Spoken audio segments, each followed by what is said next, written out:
How does someone named in sensitive statements never get investigated? David Payne escaped questions that could have changed the course of the Madeleine McCann case. Today you'll see 3 real pieces of evidence: buried, ignored, forgotten. And you'll understand why his silence still unsettles so many people. A dusty piece of paper, that's all. A name written on it in blue ink, David Payne. No notes beside it, no questions asked. A dry silence where there should have been investigation. That's how certain truths vanish, not for lack of evidence, but for lack of will to ask. You've heard his name before. David was one of the friends dining with the McCanns on the night Madeleine disappeared. He was there, in the place, at the time. But unlike the others, something curious happened with his story, or rather, didn't happen. Because despite uncomfortable statements mentioning his name, he vanished from the narrative like a ghost. No formal interrogation, no investigative line opened, nothing. And that would just be odd if there weren't 3 concrete pieces of evidence. 3 points that, if taken seriously, might have rewritten the entire McCann case. A visit to Madeleine's room at a key time, a description of strange behavior by someone outside the group, and contradictions in the accounts of that night that were never cross-checked with what he said. But what stands out most isn't what he did. It's what no one wanted to do with what he said. Sometimes the truth doesn't need to disappear. It just needs to be ignored slowly until no one looks at it anymore. And that's where the discomfort begins. There's a kind of silence that hurts more than any lie. The silence of justice when it chooses not to act. And that's what surrounds the name David Payne. While the world screamed for answers, while newspapers churned out headlines and theories about what happened that night, a detail sat there, in a corner, leaning against the wall. No one asked anything more. No one wanted to know. And the truth grew quiet, like a child who realizes no one believes her. If Payne had been just a minor piece, maybe this could slide. But when evidence connects to his name and is ignored, the silence stops being omission and starts looking like protection. So now the question changes. What if David Payne is the key no one had the courage to turn?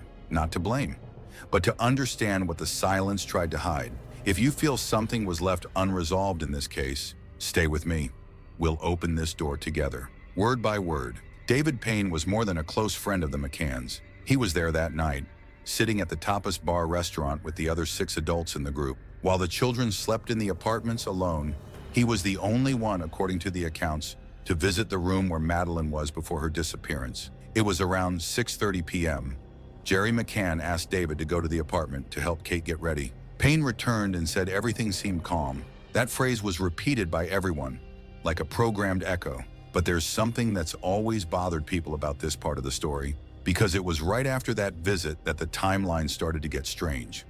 A witness, not part of the group, reported something unsettling. She observed Payne acting oddly, making comments about the children in a way that left an impression. That statement was recorded, officially, but it never became a central focus of the investigation. It was treated as irrelevant, as if it were more convenient to ignore than to probe deeply. And that's where the discomfort grows. Because this man wasn't just anyone. He was a doctor, well-connected, portrayed by the press as respectable, and yet he was the only one in the group whose timeline wasn't rigorously dissected. The Portuguese police found it odd. Scotland Yard avoided it, and the media followed the same silence. A chair remained empty at the interrogation, not for lack of questions, by choice, as if there were a timeline where Payne always slipped past the clock's hands. When we go back to that night, everything seems to happen too fast, but at the same time, too slow.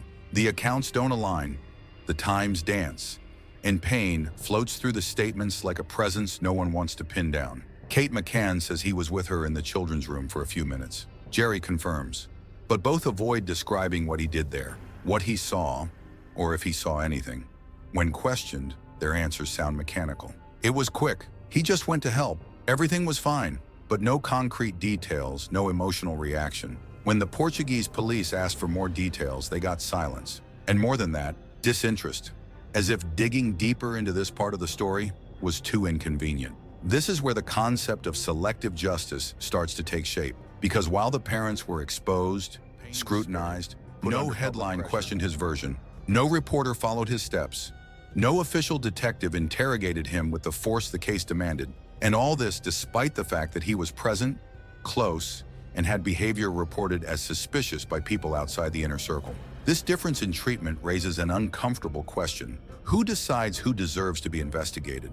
And what if the silence isn't an absence of evidence, but the presence of protection? Cases like this have happened before. History is full of figures who went unscathed, not for lack of clues, but for an excess of convenience. This is called an institutional pact of silence, and David Payne seems to have been wrapped in it like someone given an invisible cloak. But every cloak hides the body, and every closed door, sooner or later, has to make noise. Because in stories like this, what screams loudest is what was never said.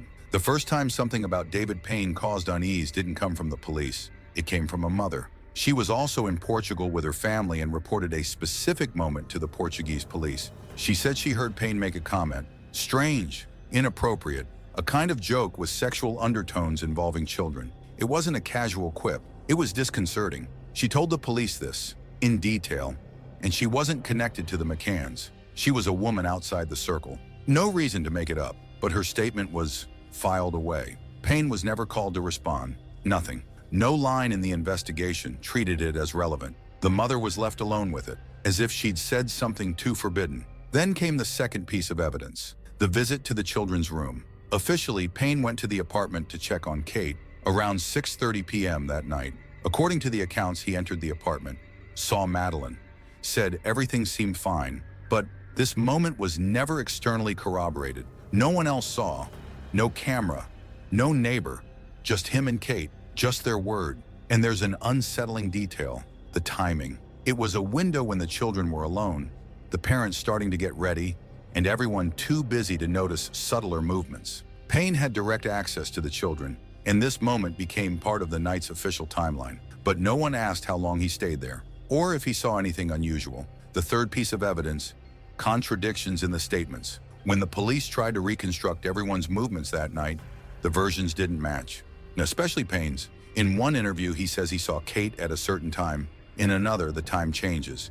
He seems to slip through the gaps in time, as if he knew exactly how to move, without leaving solid traces. 3 pieces of evidence, 3 chances to ask more, 3 moments that could have changed everything. And now, this is where things start to hurt deeper. Because we're not talking about a man without an alibi.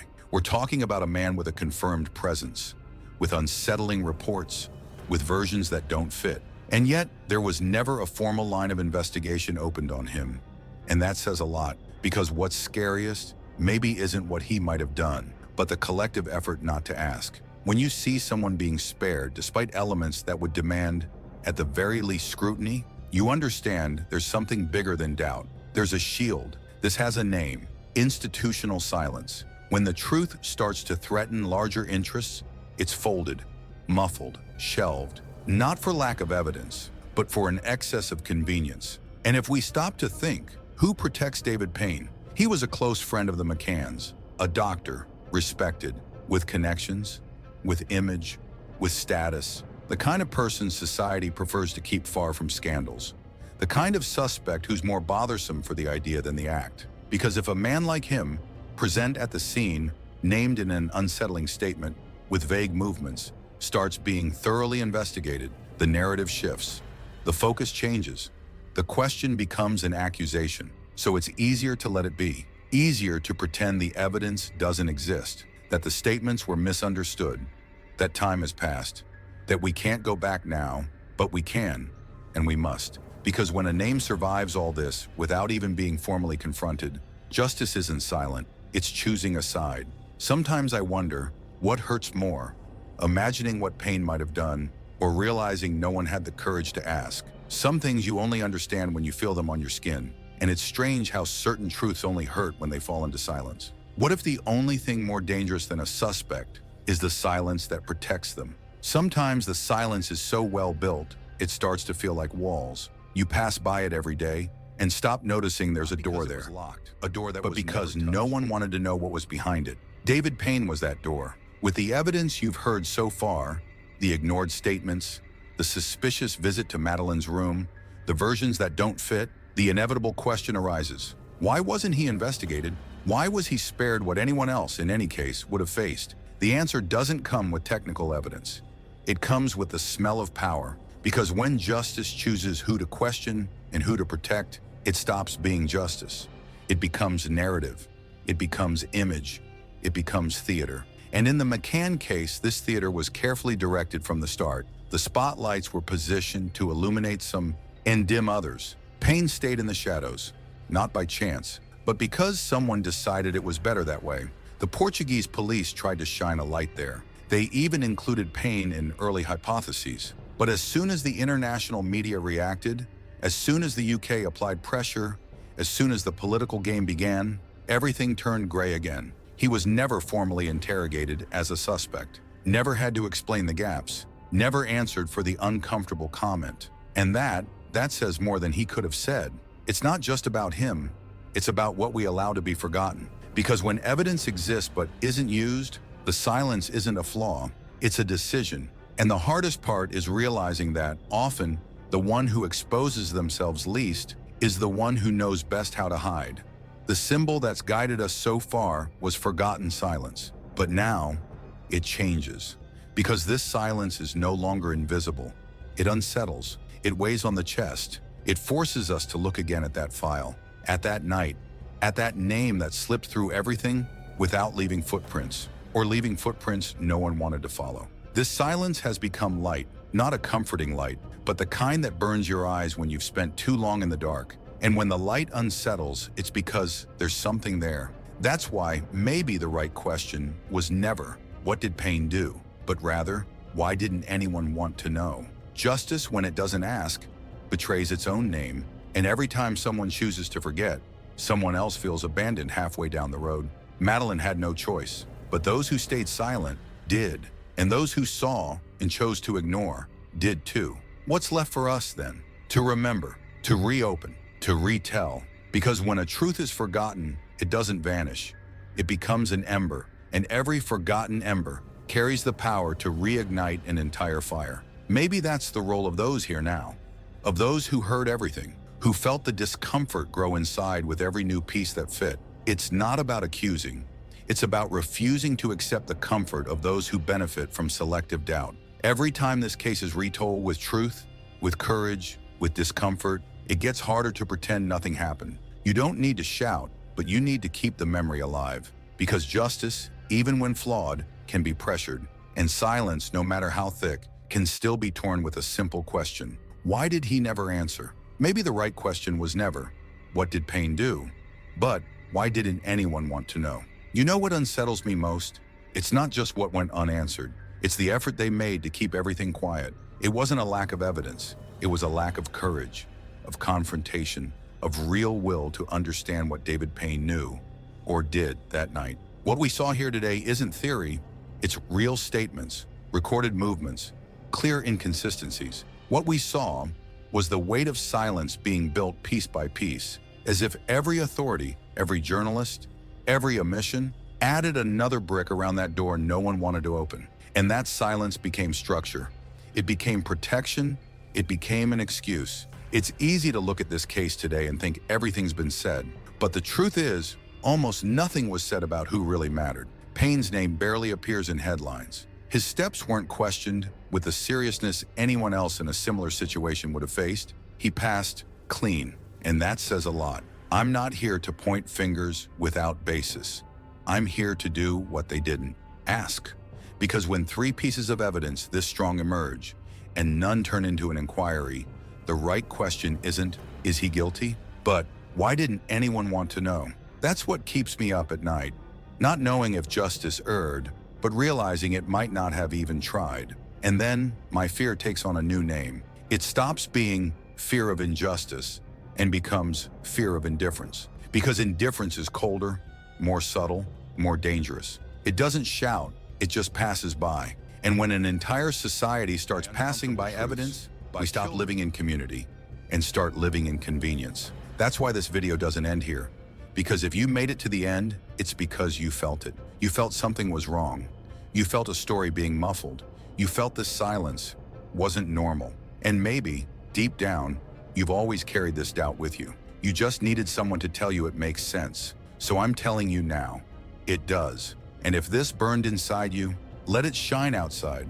Write in the comments, I stand for the truth. Not for me, not for this channel, but because every time someone writes that, It's like striking a match in the darkness they created around this case. And every match is a reminder that the truth still lives. Maybe it's just waiting for more people to reignite it. And if this hit you hard, if it turned you inside out, the super chat is there, not as help, but as a gesture from someone saying, I was here, I heard, I felt, and I want this story to keep being told. Because those who send a super chat here aren't just viewers, they're part of this. They're symbolic resistance against forgetting. And for me, that's worth more than any number. We're not alone in this search.